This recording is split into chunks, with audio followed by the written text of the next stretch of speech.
Okay, so let's unpack this.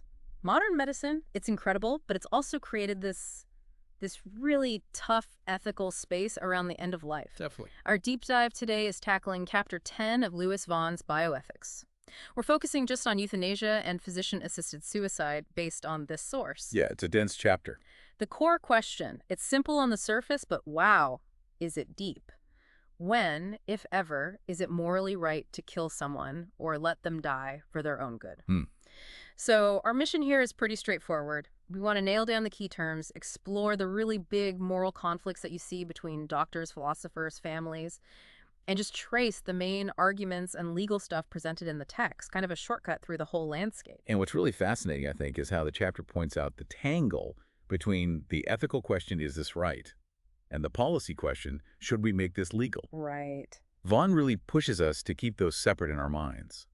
Sometimes an act might seem morally okay in one specific case, but making it legal policy, that brings up a whole different set of worries. Totally. And to ground this right away, let's talk about a case that illustrates the sheer complexity, the Terri Schiavo case. I mean, that was everywhere for years. Oh, absolutely. 1990, she suffers catastrophic brain damage, ends up in what's called a persistent vegetative state, or PVS, kept alive only by a feeding tube. And this wasn't like end-stage cancer. The fight was about whether keeping her alive that way was right or if it went against what she might have wanted. Exactly. You had her husband arguing to remove the tube, saying it's what she would have wanted, versus her parents who fought desperately to keep her alive. It went through courts, involved politicians, bioethicists. It was a firestorm. And the core question society had to grapple with was, is removing that tube murder? Or is it an act of mercy, allowing a natural death? It just throws into sharp relief how high the stakes are when someone can't speak for themselves. Which brings us right to the definitions we need. Yeah, the language here is super important. The text starts with euthanasia. It comes from Greek, meaning good death. Vaughan defines it generally as directly or indirectly bringing about someone's death for that person's sake. And right away, that definition splits into two really critical types. These are distinctions the American Medical Association, the AMA, has historically leaned on heavily. Okay. First, you've got active euthanasia. This is performing a direct action that causes death. Think lethal injection. It's often called mercy killing. And the AMA's stance? Historically condemned. They saw it as totally against the doctor's main job, preserving life. Okay, so that's active. What's the other type? Passive euthanasia. This is allowing someone to die by not doing something or by stopping something. So withholding treatment, withdrawing life support like a ventilator, or, crucially, removing a feeding tube. And this one is generally seen differently. Generally, yes. It's usually considered legally okay if certain conditions are met. It's framed as letting die rather than killing. Okay, but hold on. That distinction, can it get fuzzy? I mean, if a doctor walks in and physically unplugs a feeding tube, isn't that an action? It doesn't feel entirely passive. That's a really sharp point, and yet critics jump right on that. They argue that intentionally disconnecting that tube is an action, an act of commission, that directly causes death.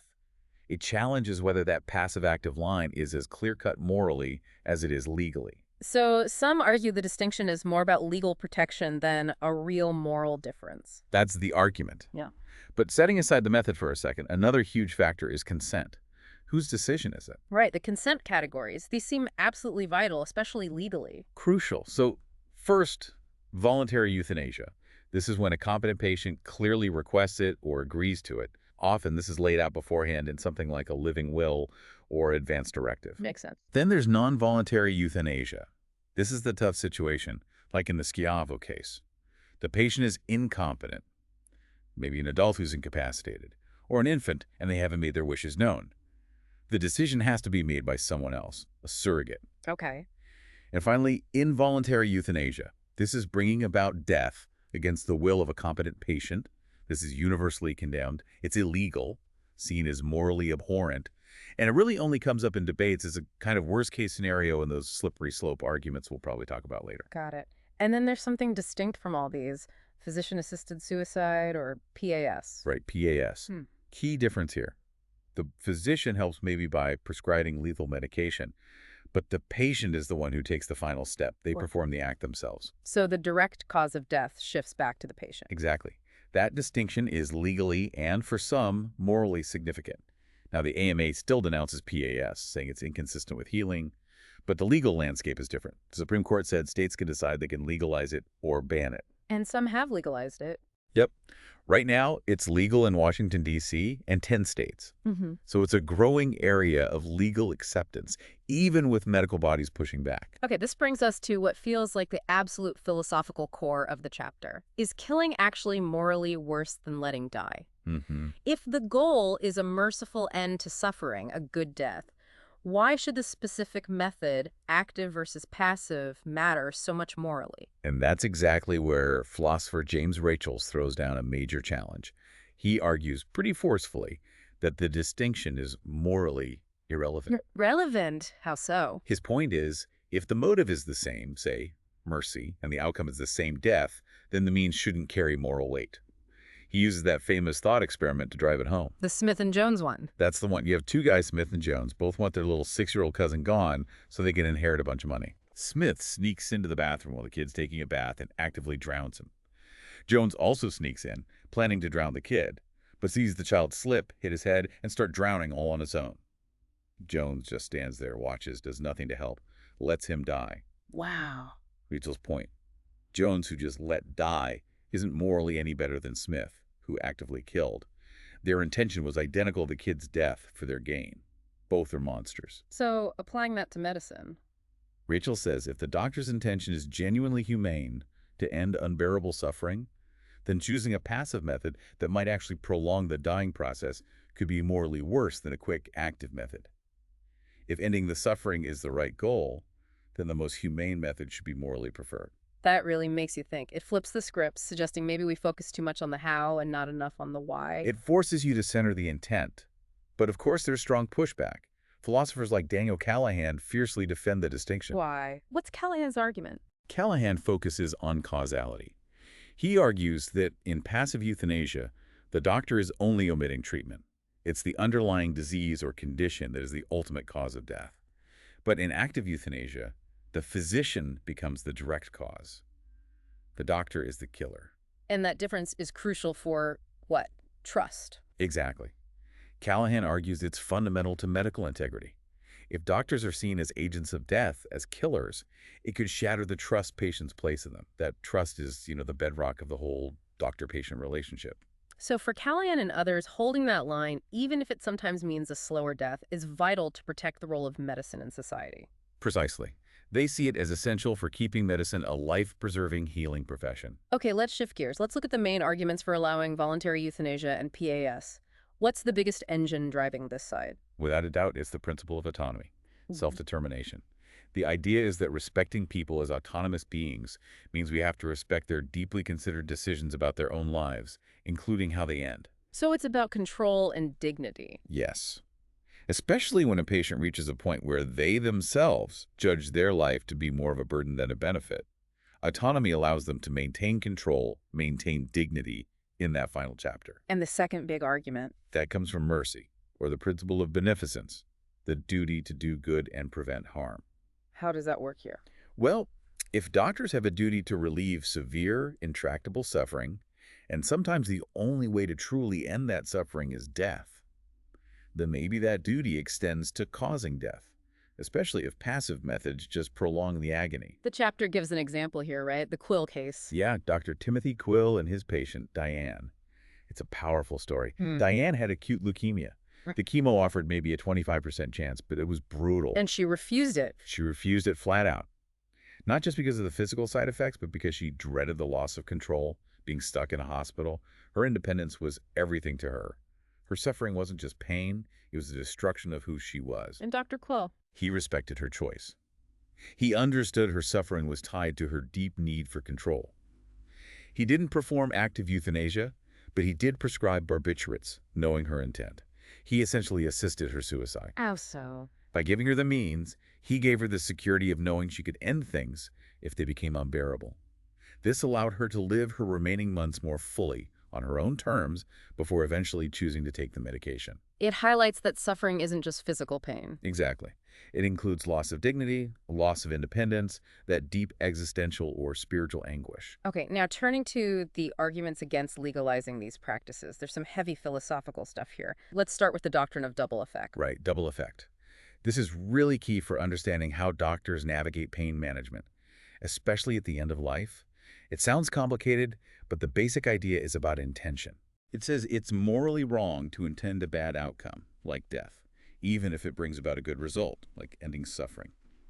But it is morally permissible to perform an action with a good intention, like relieving pain with high-dose morphine, even if you foresee a bad outcome, like the patient dying sooner, as an unintended side effect. So intention is everything. If the doctor gives morphine to stop pain and the patient dies, that's okay. But if they give the same dose to cause death to stop the pain, that's not okay. That's the core of it. It rests entirely on the physician's primary intent. It allows for aggressive pain relief, sometimes called terminal sedation, without crossing the line into intentional killing. It's a fine line, philosophically. Beyond individual actions, the biggest policy argument against legalization seems to be the slippery slope. Oh yeah, this is probably the most powerful argument you hear at the policy level. The fear is basically this. If you legalize voluntary euthanasia, or PAS, it's inevitable that you'll slide down a slope toward practices that are not justifiable. Like what? Like nonvoluntary euthanasia, maybe for patients who can't consent, or even in the worst case scenario, involuntary euthanasia. The worry is pressure. Pressure on vulnerable groups, the elderly, the poor, the disabled, to choose death, maybe because they feel like a burden, or because society subtly encourages it to save costs. That's a huge claim. Does the evidence back it up? The text mentions studies. Right, the chapter points to empirical data from places like Oregon and the Netherlands where PAS or euthanasia have been legal for a while. And that research, it says, has found little or no evidence that vulnerable groups are being disproportionately affected or pressured. But the opponents aren't convinced. No. They often point to specific reports, especially from the Netherlands, of cases where non-voluntary euthanasia has apparently occurred, arguing that even if it's rare, it shows the slope is real and the risk is too great. This tension between individual choice and societal risk leads to maybe the most challenging idea in the chapter. John Hardwig's argument about a possible duty to die. Yeah, that's a really provocative claim. Hardwig flips the script.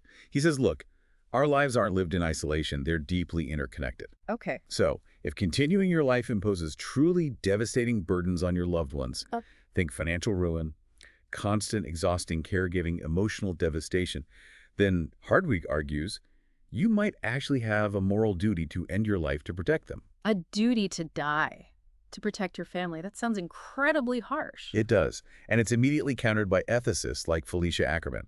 She finds the whole idea appalling. She argues it reflects society devaluing sick or dependent people. What's your alternative? Instead of a duty to die, Ackerman talks about the family's duty to aid. She says real love means sacrifice. A spouse gives up leisure time.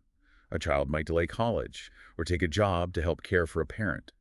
For her, asking someone to die to ease the burden is morally wrong. Providing loving care, even at great cost, is the ethical response. It's a fundamental clash of values there.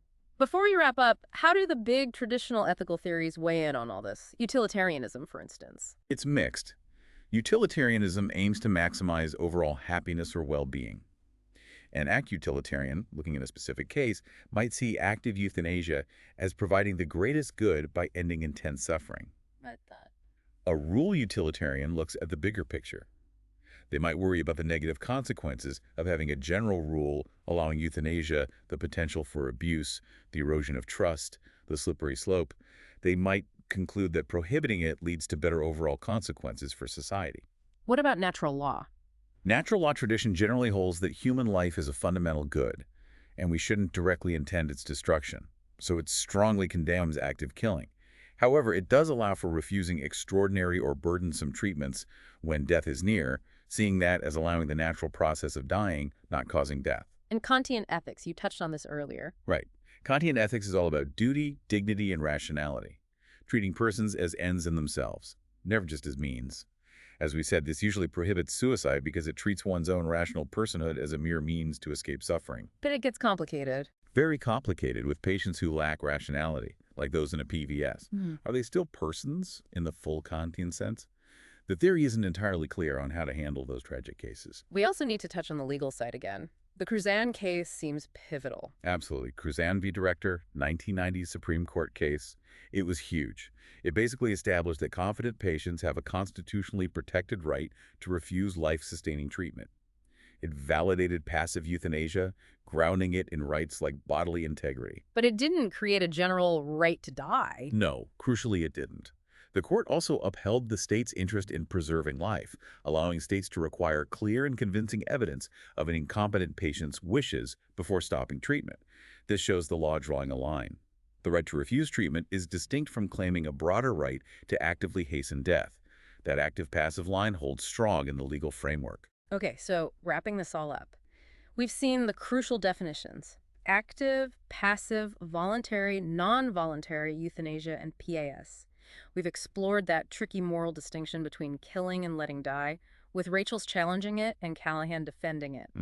We looked at the arguments for legalization, focusing on autonomy and mercy, thinking about Diane's case, and the arguments against, especially the doctrine of double effect and that big fear of the slippery slope. Right, and we touched on the different takes from major ethical theories and the key legal precedent from Cruzan. So what's the big takeaway? It feels like this incredible tension. I think that's exactly it, a profound tension. Medicine is committed to preserving life, but it's also committed to relieving suffering and respecting patient autonomy. When those commitments clash, especially at the end of life, the choices become incredibly difficult, almost agonizing. Yeah. And it forces us, as individuals and as a society, to decide whose interests really take priority in those moments. The patient's stated wishes, their presumed best interest, the family's well-being, the integrity of the medical profession. There are no easy answers. And that brings us to a final, maybe unsettling thought to leave you with. The source material kind of hints at this connection between healthcare costs and family burdens. Yeah, it notes that efforts to control costs often mean families end up providing more long-term intensive care themselves. So the provocative question is, if society isn't willing to invest in the kind of high-quality long-term care that truly minimizes suffering and maximizes dignity for people needing it, does that lack of societal support add weight to Hardwig's really controversial idea about a duty to die? It's a tough question. Can we strongly uphold a moral standard against ending life if we're not simultaneously willing to adequately fund the caring that makes life feel worth living, even in difficult circumstances? Something to think about. It definitely connects these deeply personal ethical dilemmas to much bigger questions about our societal values and priorities.